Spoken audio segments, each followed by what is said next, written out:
Yo, man, tapping in with High End Radio. You know what I'm saying? I've been waiting for this. Hold on, let me say it right. HighEndRadio.com. We've been waiting.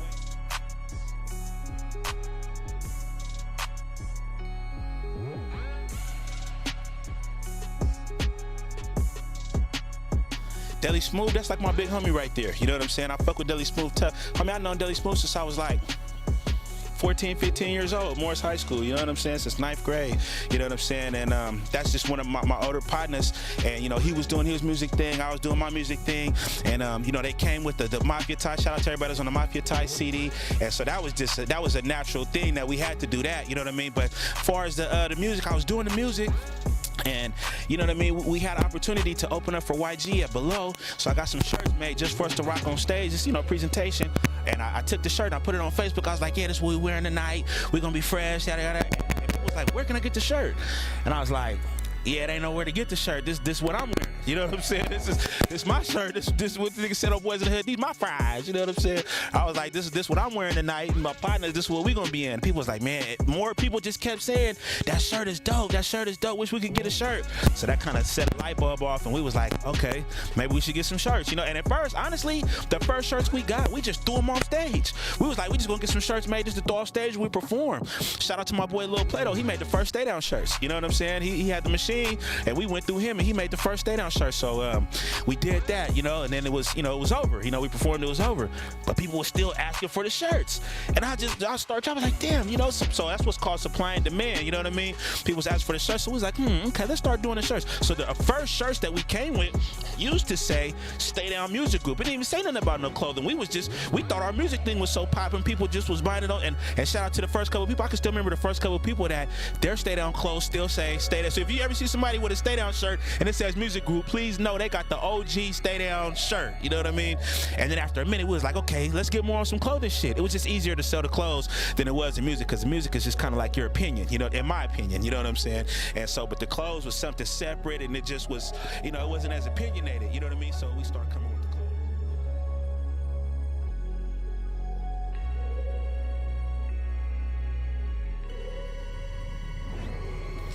Nah, honestly, I didn't. You know, I'm gonna be all the way real with you. You know, when we first started coming with the Stay Down clothes, I was living with my mom still. You know what I mean? My money was funny.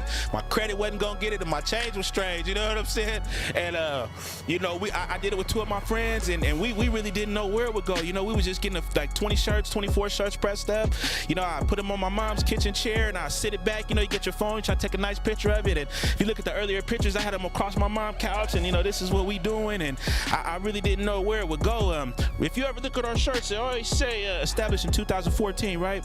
And honestly, I was looking back to some of my memories to kind of find out we really started in 2013, but we'd had it so long, we don't go back and change it. We'll leave it like that, but just goes to show you, so now it's 2020, and that just goes to show you how long sometimes things take before they really take off, because 7 years, that's a long time, you know what I mean, to just, you know, kind of be halfway somewhere, you know what I'm saying? But now we really didn't know what was going to happen, but we stayed at it. Honestly, I can relate it to that one interview that Nip had where he said, wasn't nothing different about us, we just didn't quit, you know what I'm saying, on everything. So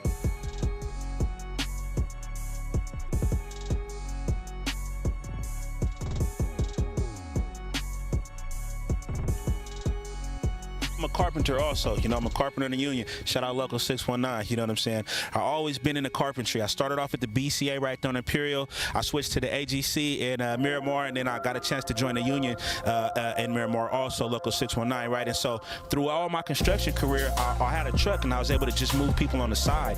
I actually had bought a truck. I let my dad use one of my cars, and the tree fell on my car anyway. I ended up getting a truck, right? So after I got the truck, 2 weeks after I got the truck, I got laid off, and my dad was like, you should start moving people in your truck. I was like, man, nobody want to move in this truck. I put it on Facebook one time, and next thing you know, 4 or 5 years passed, and here we are. This ain't the original truck, but you know what I'm saying? I started off with a regular pickup truck, you know what I mean? And then after a while, it kind of grew. So I was just moving people after work on the side, just in my truck, you know? And then about like 3 months ago, I ran into an opportunity to get this truck. And I was like, you know, I thought about it, and I was like, you know, this would be a great way for me to include other people, because I always got people hitting me up saying, Phil, if you need some help with the moving, you know, but in a pickup truck, I'm only getting so big of a move, it really wasn't enough money to include nobody else. But in a truck this size, you know what I'm saying, we moving 4 or 5 bedrooms. We done took a load, we done moved somebody to LA, you know, I'm going to Escondido, Poway, you know, all kind of stuff, you know, huge moves, you know, 3 bedrooms, this, that. We moved, I don't know if you ever moved to Grand Piano, we moved to Grand Piano in this truck. We moved a bunch of stuff, you know what I mean? And what it's did is put me in a position to where I can hire people now, to where I can get, because some of these moves require 3 and 4 or 5 people. So, you know, I got a 21-year-old son. So really in my mind, I was thinking this would be a way for me to put my son on and, you know, his brother on, you know what I'm saying? My baby mom's other son, put them on, and my little cousins and this, that, you know, but I know a bunch of people that got kids my son's age, you know what I mean? Other people that got, you know, youngsters that, you know, trying to do something with their time and, you know what I mean? Just get away from the trouble and just stay working and get them some money. So I you know, I was like, you know, I could bring some youngsters in and do that. So that's what we've been doing. You know, got a couple of youngsters that rock with us, you know what I mean? I've been working with Stay Down, moving, and it's been all right, you know what I'm saying? So hopefully, the grand scheme of things is we get a bunch of trucks, you know what I mean? We get a dump, we construct to construction sites, we got tow trucks, this, that. We could just kind of build our own and maybe help out some of the youngsters, you know, because when we was coming up, we had what's called Hire a Youth, right? And so now we don't got Hire a Youth no more. We don't got a bunch of the candy vans. Did you work through Hire a Youth? Man, bring that shit back. Yeah. These kids need to work. Yeah. These kids back to work. Back to you, Mama. Yeah, we had a bunch of stuff that when we was like 15, 16, jobs we could get. I remember working at Pizza Hut, SeaWorld, the zoo, you know, all those type of jobs that we had. And then now it's kind of getting a little more scarce. So as older cats in the community that got businesses, we got to be the Hire Youth. We got to be, you know, those type of programs that get these kids working and get them out the streets. You know, because like Armand said, ain't nobody coming to save us but us. You know what I'm saying? So that's what we've been doing. It's just, you know, and maybe we could build something so great that we could hire up a bunch of kids, you know what I mean, and then get them out the streets and take their mind off of just destruction and get them on some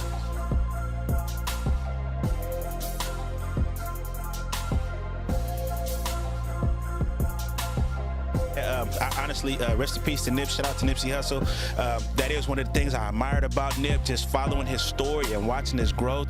And why, if you know, there's a bunch of interviews on Nip, so if you watch some of the, how his thought process young as to when he got to the old, it was a transition. And I think everybody's supposed to do that. I'm 40 years old, you know what I'm saying? And I got a 21-year-old son, and you know, so I just been out here a long time, and so I think over time, that's what we're supposed to do. We're supposed to transition and change and grow and mature and manifest to other things and not stay stagnant, not stay on the same stuff. You know what I mean? But sometimes the vanity be so strong, and meaning you worrying about what somebody else thinking about you, or your friends, or the streets, or your, you know, whatever your image is, that you're scared to grow and change. And I think that's important, that we don't let those chains hold us. You know what I'm saying? Because we are brilliant people, and what we have to do is, you know, use our mind and use our brilliance and move on to the next thing. And then especially when we can look back, and, you know, the 40-year-old me can look back at the 20-year-old me and the things I was doing, and I could say, that was some bullshit. You know, it's like your boy said on Menace Society, man, teaching the way we grew up was bullshit. You know what I'm saying? So I'm just trying to save some of these people, at the same time trying to save my kids. You know what I'm saying? Because now I got a 3-year-old. You know what I'm saying? So I got a 20-year-old, a 19-year-old, and a 3-year-old. So now I just started all the way over, and now, so it's kind of like one of those, if you could do it all over again thing, what would you do?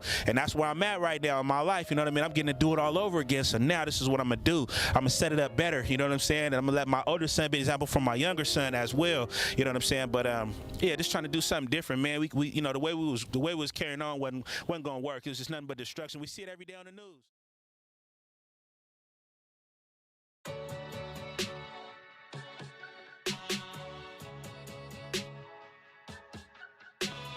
Well, the scary thing is this, is that sometimes I'll be sitting back, you know, I'll be at home, I'll be walking around, and I just stop, I look around at everything that's going on, and I'll be like, you know, 5 years ago, I couldn't have told you any of this was going to happen. You know what I mean? And I'd had a bunch of increments in my life like that, you know what I mean? 5 years ago, I had to stop, look around, and be like, damn, I couldn't have seen any of this happen, because I was living in a very different lifestyle than I'm living right now. Very, very different, you know what I mean? And so, it's something that's scary, but it's something that, you know, I kind of puzzle. I'd be like, I wonder what I'm be doing 5 years from now.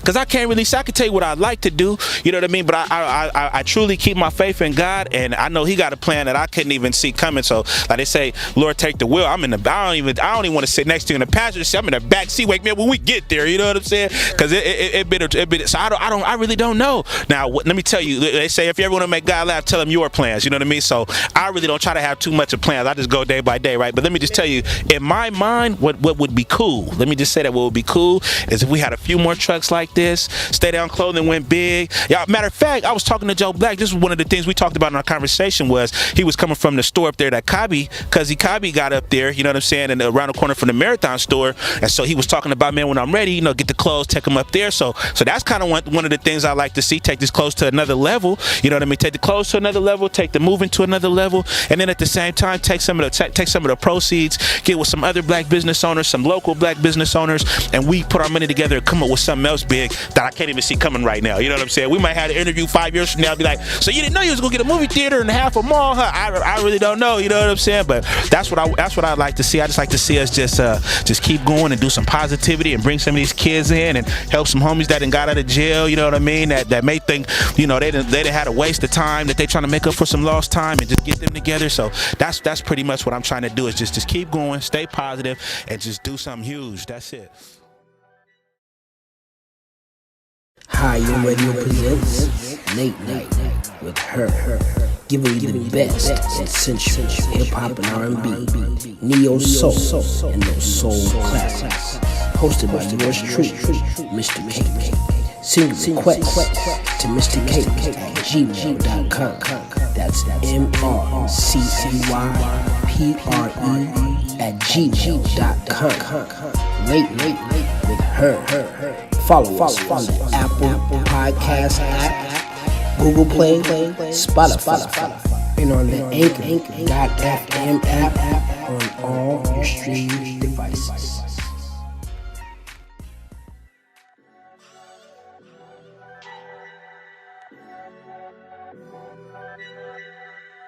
The website for the clothing, www.staydowneverything.com. If you want to find us on Instagram, staydown_clothing. Okay. If you want to find our moving services, I know I got one here somewhere. I know I got one somewhere. Bam! I don't even remember the number by heart. I ain't had the phone number that long, but 619-513-6768, or you can email us at staydownmhd@gmail.com. You know what I'm saying? So pretty much, honestly, if you go online and you type in Stay Down, chances are you're going to find me. You know what I'm saying? If you go on any of these social media sites and you type in Stay Down, chances are you're going to find me. You can look me up on Facebook, Mark Vell, MarkVell. You know what I'm saying? So that's pretty much it. But I just want to shout out highendradio.com. I want to shout out Mr. Caypre, my longtime friend. You know what I'm saying? Shout out to Joe Black. You know what I'm saying? Shout out to anybody that's been supporting the movement. People have been buying clothes. Anybody that's called me to move something, haul something, dispose of something. You know what I'm saying? I appreciate y'all, because I am nothing without y'all. I didn't do this on my own. And lastly, but firstly, I like to thank God. All the time. God is good, man. It's your man, Mr. Caypre. highendradio.com, man. Shout out to the boy Mark Vell for finally letting this interview happen, man. Thanks for having me. Come on, man, making it happen. We doing it even with everything shut down. No mask and all, man. No judges, man. Love us. Yeah. Peace. Nigga is bigger than the movement, show me loyalty. I am a king amongst kings, we are royalty. You still down with the stay down with them spoil me. I know my newer versions very happy with the older me. When T-shirt started it all, then it turned to two. Oh man, the blessings that could come when people heard of you. Not really, they was just relating, cause them words is truth. I been kicking this shit, so them the heart of them that broke a tooth.